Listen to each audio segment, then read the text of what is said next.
호르몬이 우리 몸에서 하는 작용.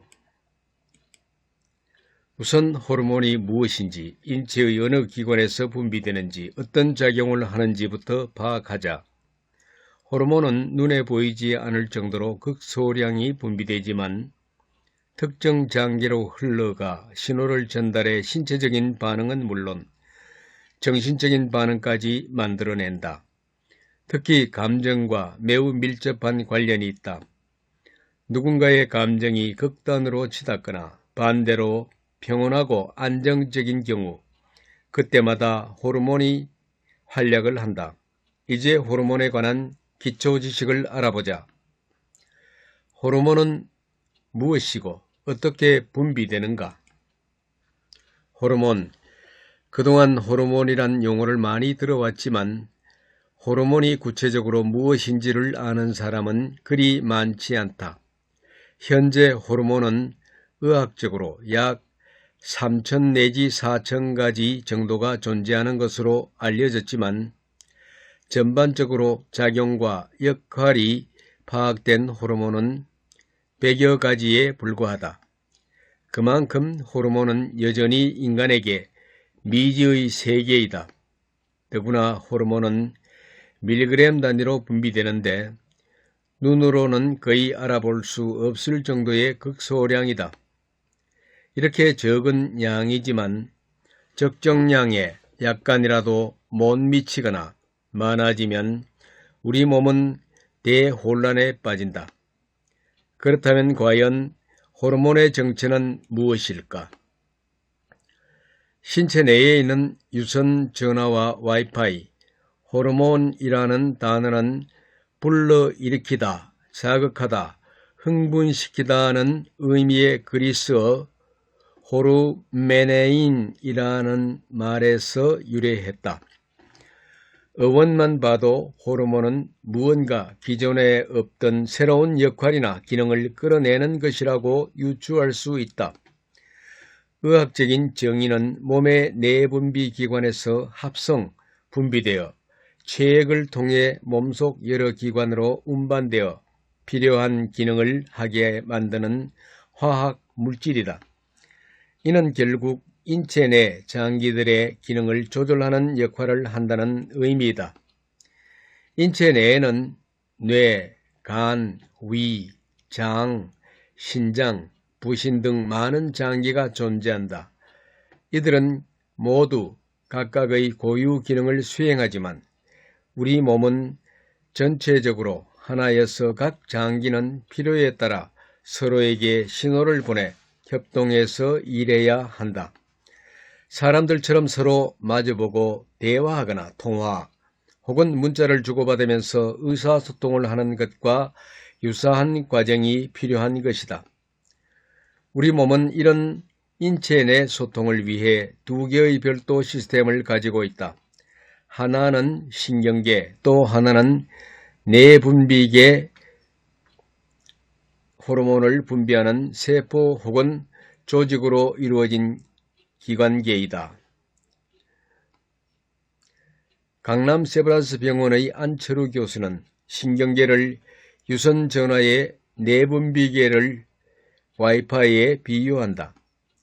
유선전화는 빠르게 의사전달이 가능하다는 장점이 있지만 통신선이 들어가지 않은 지역에 있는 사람과는 통화할 수 없다는 한계가 존재한다.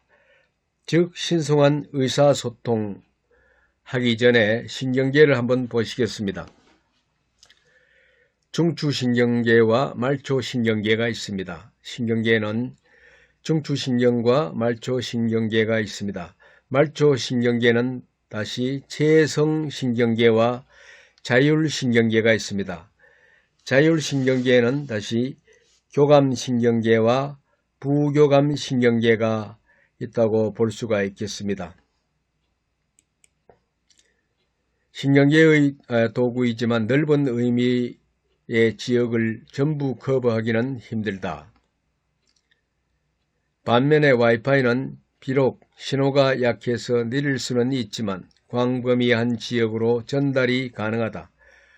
호르몬은 마치 광대역 와이파이처럼 작동해 멀리 있는 세포까지 신호를 전달한다.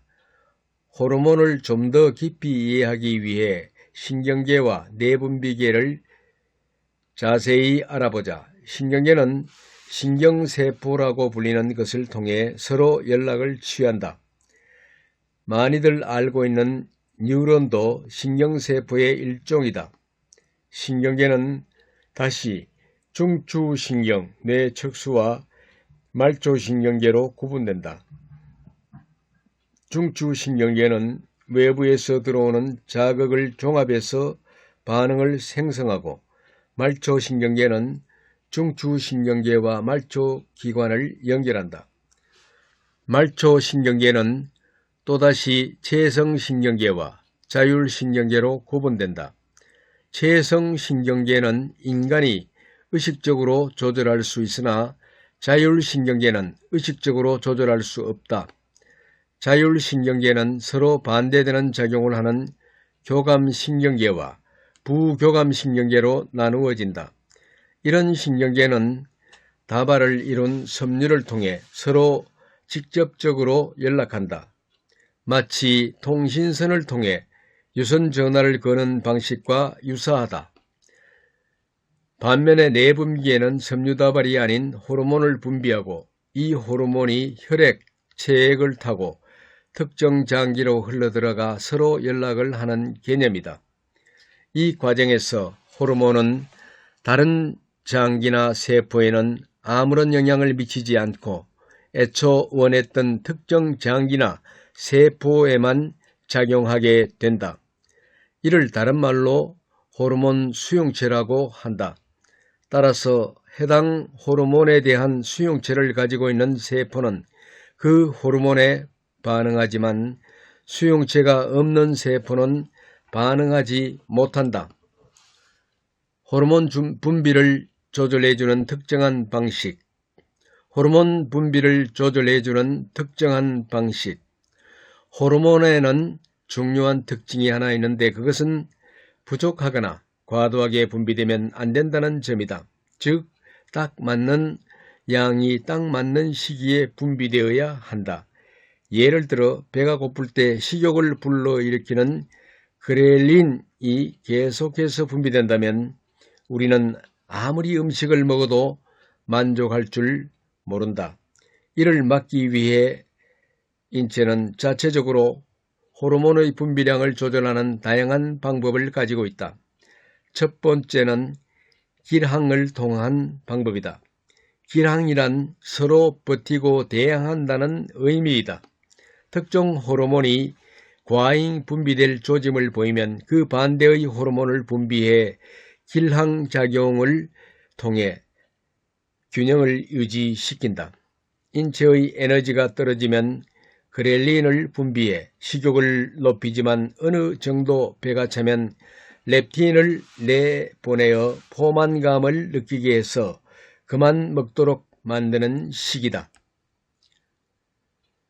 두 번째는 수용체를 늘리고 줄이는 방법이다.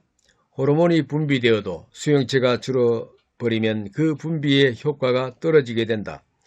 예를 들어 10개의 화살을 쏘았는데 관역이 10개에서 5개로 줄어버리면 의미 있는 화살은 5개밖에 되지 않는 것과 같다. 세 번째는 호르몬을 만드는 원료를 줄이고 늘리는 방법이다. 예를 들어 갑상샘 호르몬의 원료는 아이오딘, 요오드 아이오딘인데 인체는 아이오딘의 양을 늘리거나 줄여서 갑상샘 호르몬의 양을 조절한다. 호르몬의 작용과 분비량, 그 조절 방법을 보면 인체가 얼마나 신비로운지를 다시 한번 알 수 있다. 무엇보다 체내에서 서로 신호를 전달해 의사소통을 한다는 점 자체가 신기하다. 우리가 의식하지 못하는 사이 호르몬은 우리의 건강을 지키기 위해서 오늘도 열심히 일하고 있다. 호르몬을 최초로 발견한 영국의 생리학자들, 1900년대 초반 영국의 생리학자 윌리엄 M. 베일리스와 어네스트 H. 스탈링은 십이지장으로 음식물이 유입되는 동시에 췌장액이 배출되는 원리를 연구했다. 췌장액이란 탄산수소나트륨이 다량 함유된 pH 8.5의 약알칼리성을 띠는 소화액이다. 문제는 췌장액이 어떤 경로를 통해서 배출되는가 였다. 이들의 연구 결과에 따르면 위산이 섞인 음식물이 십이지장에 유입되는 동시에 특정한 물질이 나오고 바로 이 물질이 췌장액의 배출을 유도하는 것으로 밝혀졌다. 베일리스와 스탈링은 이 특정 물질을 활성화시키다라는 의미에서 세크레틴이라고 이름을 붙였고 이것이 소화액의 분비를 촉진하는 호르몬이라는 사실이 밝혀졌다.